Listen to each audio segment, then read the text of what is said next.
പ്രിയപ്പെട്ട സുഹൃത്തെ നമസ്കാരം. JD's കറണ്ട് അഫേഴ്സിലേക്ക് സ്വാഗതം. ഇന്ന് മെയ് 14 ലേറ്റസ്റ്റ് കറണ്ട് അഫേഴ്സുമായി JD's കറണ്ട് അഫേഴ്സ്.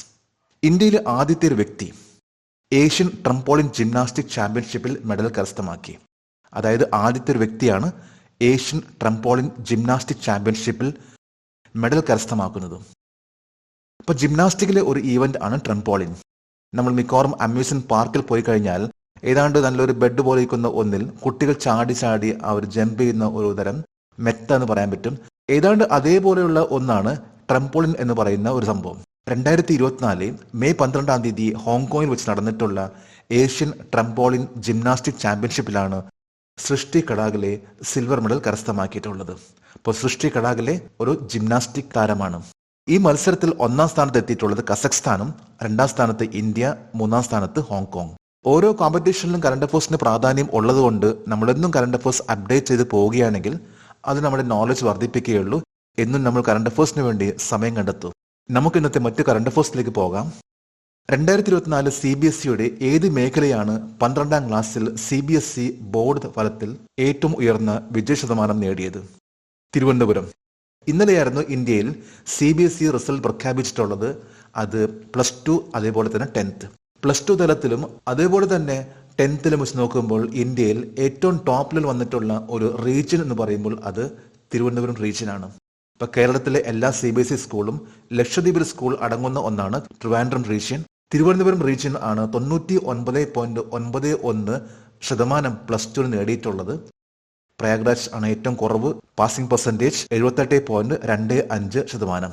ഇപ്പൊ പ്രയാഗ്രാജ് എന്ന് പറയുമ്പോൾ പണ്ടത്തെ അലഹാബാദ്. 2ാം സ്ഥാനത്ത് വിജയവാഡ, 3ാം സ്ഥാനത്ത് ചെന്നൈ. അതേപോലെ തന്നെ CBSEയുടെ 10th റിസൾട്ടിലും തിരുവനന്തപുരം റീജിയൻ ആണ് 99.75%. 2ാം സ്ഥാനത്ത് വിജയവാഡ, 3ാം സ്ഥാനത്ത് ചെന്നൈ. അപ്പോൾ ഇന്ന് ഇന്ത്യ പറയുമ്പോൾ ഏറ്റവും ടോപ്പ് ലെവൽ വരുന്ന എഡ്യൂക്കേഷനിൽ ഏറ്റവും ബെസ്റ്റ് എന്ന് പറയുന്ന CBSE എന്നത് തിരുവനന്തപുരം റീജിയനിലാണ്.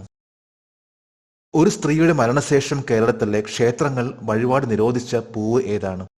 അരളിപുഷ്പം.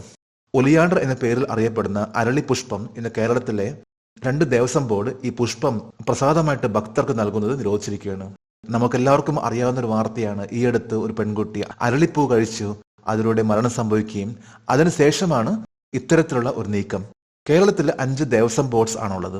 ഇതിൽ Travancore Devaswom board, Cochin Devaswom board, Malabar Devaswom board, Guruvayur Devaswom board, Koodalmanikyam Devaswom board. ഇതിലെ ട്രാവൻകൂർ ദേവസ്വം ബോർഡും മലബാർ ദേവസ്വം ബോർഡുമാണ് അരളിപ്പൂക്കൾ ക്ഷേത്രത്തിൽ നിരോധിച്ചിട്ടുള്ളത്. ഇന്ന് ഏതാണ്ട് 3000-ഓളം അമ്പലങ്ങളാണ് ട്രാവൻകൂർ, കൊച്ചിൻ, മലബാർ ദേവസ്വം ബോർഡ് കൈകാര്യം ചെയ്യുന്നത്. ഇന്ത്യ ഫ്രാൻസ് സംയുക്ത സൈനിക അഭ്യാസത്തിന്റെ 7ാമത് എഡിഷൻ ശക്തി ഏത് സംസ്ഥാനത്താണ് നടക്കുന്നത്? മേഘാലയ. മേഘാലയയിലെ ഒരു പ്രദേശമാണ് ഉംറോയ്. ഉംറോയിലാണ് 13 മുതൽ 26 വരെ ശക്തി എന്നൊരു എക്സസൈസ് നടക്കാൻ പോകുന്നത്. ശക്തി എന്നൊരു എക്സസൈസ് ഇത് ഇന്ത്യ ഫ്രാൻസിന്റെ ഒരു എക്സസൈസ് ആണ്, ഒരു മിലിറ്ററി എക്സസൈസ് ആണ്. ഇതിനു മുമ്പ് നടന്നിട്ടുള്ളത് 2021 നവംബറിലാണ്. അതായത് ഈ 2 വർഷം കൂടുമ്പോഴാണ് ശക്തി എന്ന പേരിലുള്ള ഇത്തരത്തിലുള്ള ഒരു ആർമി എക്സസൈസ് നടക്കുന്നത്. 2021 നവംബറിൽ നടന്നിട്ടുള്ള ശക്തി എന്ന എക്സസൈസ് അത് ഫ്രാൻസിലായിരുന്നു. എന്നാൽ ഈ പ്രാവശ്യം ഈ ഒരു എക്സസൈസ് നടക്കുന്നത് മേഘാലയയിലെ ഉംറോയ് എന്ന സ്ഥലത്താണ്. 13 മുതൽ 26 മെയ് വരെയാണ്. അപ്പോൾ ശക്തി എന്ന എക്സസൈസ് ഇന്ത്യ ഫ്രാൻസ് തമ്മിലുള്ള ഒരു മിലിറ്ററി എക്സസൈസ് ആണെന്ന് നമ്മൾ ഓർക്കണം. ഇറാനിലെ ചബഹാർ തുറമുഖം തുറന്നാൽ പാകിസ്ഥാനിലെ ഏത് 2 തുറമുഖങ്ങളെയാണ് ഇന്ത്യ മറികടക്കുക? കറാച്ചി, ഗദ്വാർ തുറമുഖങ്ങൾ. ചബഹാർ തുറമുഖത്തെക്കുറിച്ച് എടുത്തു പറയേണ്ട ഒരു ആവശ്യമില്ല. മിക്കവാറും എല്ലാ കോമ്പറ്റേറ്റീവ് എക്സാമിനെ പ്രിപ്പയർ ചെയ്യുന്നവർക്ക് അറിയാൻ സാധിക്കുന്ന ഒന്നാണ് ചബഹാർ എന്ന തുറമുഖം. അത് എവിടെയാണെന്ന്? ഇറാനിലാണ് ചബഹാർ തുറമുഖം. ഇന്ത്യ സപ്പോർട്ട് ചെയ്തുകൊണ്ട് ഡെവലപ്പ് ചെയ്തുകൊണ്ടിരിക്കുന്ന ഒരു തുറമുഖമാണ് ചബഹാർ തുറമുഖം. ഇപ്പൊ ലേറ്റസ്റ്റ് ആയിട്ട് പറയുമ്പോൾ ഈ 13ാം തീയതി, അതായത് ഇന്നലെ, union minister of ports, shipping and waterways Sarbananda Sonowal ഇറാനിലേക്ക് യാത്ര തിരിച്ചു. അടുത്തൊരു 10 വർഷത്തേക്ക് ചബഹാർ തുറമുഖം ഇന്ത്യ കൈകാര്യം ചെയ്യുന്നതിന് വേണ്ടിയുള്ള ഒരു കരാർ ഒപ്പുവെക്കുന്നതിന് വേണ്ടിയാണ് യൂണിയൻ മിനിസ്റ്റർ സർബാനന്ദ സോനോവാൾ ഇറാനിലേക്ക് തിരിച്ചിട്ടുള്ളത്. അപ്പൊ അടുത്തൊരു 10 വർഷത്തേക്ക് ഇറാനിലെ ചബഹാർ തുറമുഖം ഇന്ത്യ സൈൻ ചെയ്ത് കഴിഞ്ഞാൽ വീണ്ടും ആ പ്രദേശത്തെ ഒരു ഉയർച്ചയും അതുപോലെ തന്നെ ഇന്ത്യയുടെ ഒരു നല്ലൊരു ബന്ധമാണ് ഇറാൻ ആയിട്ട് ഉണ്ടാവുക. ഇങ്ങനെയൊരു തുറമുഖം പൂർണ്ണമായിട്ടും വന്നു കഴിഞ്ഞാൽ പാകിസ്ഥാന്റെ കറാച്ചി, ഗ്വാഡോർ പോർട്സിനെ മറികടന്നുകൊണ്ടുള്ള ഒരു നീക്കമായിരിക്കുള്ളൂ ഇന്ത്യയുടെ ചബഹാർ തുറമുഖം. ആർമിയിൽ ഉൾപ്പെടുത്തിയ അഡ്വാൻസ് ഡ്രോൺ ദൃഷ്ടി 10 ഇന്ത്യയിലെ ഏത് കമ്പനിയാണ് നിർമ്മിച്ചത്? Adani defence and aerospace. Hermes 900 എന്ന് പറയുന്ന ഒരു ഡ്രോൺ, ഈ ഡ്രോൺ ഏറ്റവും സൊഫിസ്റ്റിക്കേറ്റഡ്, ഏറ്റവും ആധുനികമായിട്ട് നിർമ്മിച്ചിട്ടുള്ള ഒരു ഡ്രോൺ ആണ്. ഇത് ഇസ്രായേലിനെയാണ്. എന്നാൽ ഇസ്രായേൽ ടെക്നോളജി ട്രാൻസ്ഫർ ചെയ്യുകയും ഇന്ത്യയിൽ അദാനി ഡിഫൻസ് ആൻഡ് എയറോസ്പേസ് ആണ് ഇപ്പോൾ ഇന്ത്യയിൽ ദൃഷ്ടി 10 എന്ന പേരിൽ ഈ ഒരു ഡ്രോൺ നിർമ്മിക്കുന്നത്. ലേറ്റസ്റ്റ് ആയിട്ട് പറയുമ്പോൾ മെയ് 18 തീയതി ഹൈദരാബാദിൽ വെച്ച് ദൃഷ്ടി 10 എന്ന ഈ ഡ്രോൺ ഇന്ത്യൻ ആർമി പാകിസ്ഥാൻ ബോർഡറിലേക്ക് വിന്യസിക്കാൻ പോവുകയാണ്. ഏറ്റവും പവർഫുൾ ആയിട്ടുള്ള സർവിലൻസിന് പറ്റുന്ന ഒരു ഡ്രോൺ ആണ്, ഒരു ആളില്ല വിമാനമാണ് ദൃഷ്ടി 10. സ്പെഷ്യലൈസ്ഡ് കോച്ചിങ് ശ്രദ്ധ കേന്ദ്രീകരിച്ച് വനിതാ ഹോക്കിയെ ശക്തിപ്പെടുത്തുന്നതിന് ഹോക്കി ഇന്ത്യയുമായി കൈകോർത്ത ശീതളപാനീയ കമ്പനി ഏതാണ്? Coca Cola India. ഇന്ന് വനിതാ ഹോക്കി ടീമിനെ സ്പോൺസർ ചെയ്യുന്ന സംസ്ഥാനം എന്ന് ചോദിച്ചാൽ അത് ഒഡീഷയാണ്. ലേറ്റസ്റ്റ് ആയിട്ട് പറയുമ്പോൾ ഹോക്കി ഇന്ത്യ കൊക്കക്കോള കമ്പനിയുമായിട്ട് ഒരു ധാരണാപത്രത്തിൽ ഒപ്പുവെച്ചു. അടുത്തൊരു 3 വർഷത്തേക്ക് കൊക്കക്കോള വുമൻസ് ഹോക്കി ടീമിന്റെ specialised coaching, training equipment, nutritional support, ക്യാമ്പുകൾ ഓർഗനൈസ് ചെയ്യുക, അതുപോലെ തന്നെ ടൂർണമെന്റ് ഓർഗനൈസ് ചെയ്യുക എന്നതിലേക്ക് ശ്രദ്ധ കേന്ദ്രീകരിക്കും. വനിതകളെ സപ്പോർട്ട് ചെയ്യുന്ന ഒരു ക്യാമ്പയിൻ ആണ് she the difference. Coca-Cola India she the difference ക്യാമ്പയിന്റെയും ഒരു ഭാഗമാണ്. 2024 മെയ് 13 പൊട്ടിത്തെറിക്കാൻ തുടങ്ങിയ ഇബു അഗ്നിപർവ്വതം ഏത് രാജ്യത്താണ്? ഇന്തോനേഷ്യ.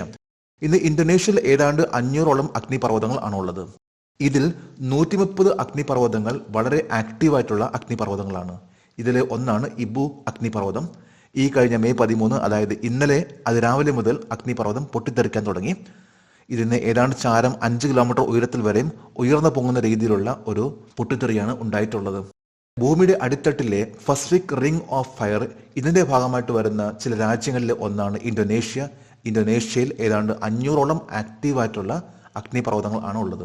ഇബു എന്ന അഗ്നിപർവ്വതം ഇന്തോനേഷ്യയിലെ ഒരു അഗ്നിപർവ്വതമാണ്. വളരെ ആക്റ്റീവായിട്ട് പോയിക്കൊണ്ടിരിക്കുന്ന ഒരു അഗ്നിപർവ്വതമാണ്.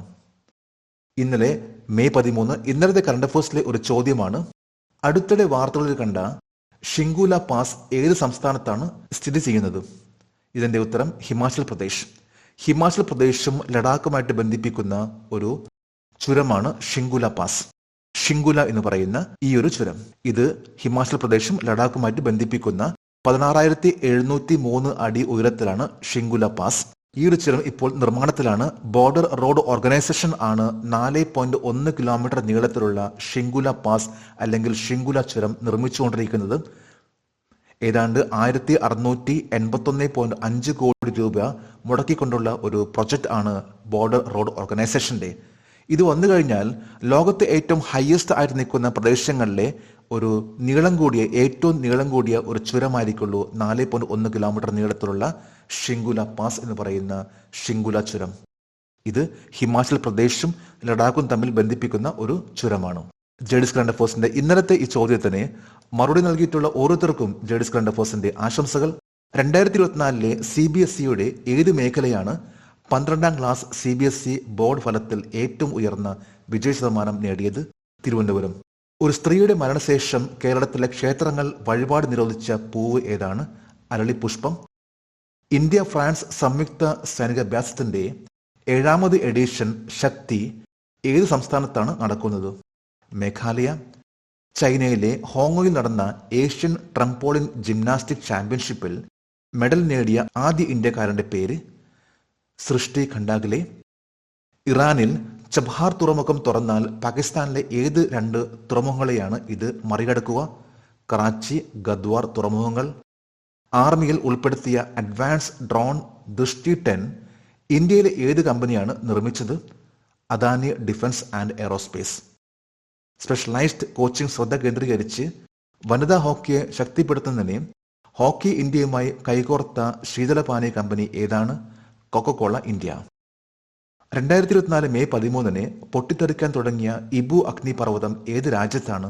ഇന്തോനേഷ്യ. ഇന്ന് മെയ് 14 ഇന്നത്തെ കറണ്ട് അഫയേഴ്സിലെ ഒരു ചോദ്യമാണ്, how many deputy governors are there in the Reserve Bank of India? Reserve Bank of ഇന്ത്യയിൽ എത്ര ഡെപ്യൂട്ടി ഗവർണർമാരുണ്ട്? 3 ഓപ്ഷൻസ് ആണ് നൽകിയിട്ടുള്ളത്. ഈ ചോദ്യത്തിന്റെ ഉത്തരം അറിയാമെങ്കിൽ ഇന്നത്തെ കറണ്ട് അഫയേഴ്സിന്റെ കമന്റ് ബോക്സിൽ രേഖപ്പെടുത്തുവാൻ അഭ്യർത്ഥിക്കുന്നു. നാളത്തെ കറണ്ട് അഫയേഴ്സിൽ ഇതിന്റെ ഉത്തരം ഉണ്ടായിരിക്കും. ഓരോ ദിവസവും നമ്മൾ ലേറ്റസ്റ്റ് ആയിട്ടുള്ള കാര്യങ്ങൾ അപ്ഡേറ്റ് ചെയ്ത് പോവുകയാണെങ്കിൽ അത് നമ്മുടെ കോൺഫിഡൻസ് ആണ് വർദ്ധിപ്പിക്കുന്നത്. നമ്മുടെ കോൺഫിഡൻസ് വർദ്ധിക്കണമെങ്കിൽ നമ്മൾ പ്രാക്ടീസ് ചെയ്തേ പറ്റൂ. വിത്തൗട്ട് പ്രാക്ടീസ് നമുക്ക് ഒരിക്കലും കോൺഫിഡൻസ് ഉയർത്താൻ സാധിക്കില്ല, നമുക്ക് വർദ്ധിപ്പിക്കാൻ സാധിക്കത്തില്ല. അതിനുവേണ്ടി സമയം കണ്ടെത്തൂ. നമുക്ക് നാളെ വീണ്ടും പുതിയ കറണ്ട് അഫയേഴ്സുമായിട്ട് കാണാം. Thank you very much.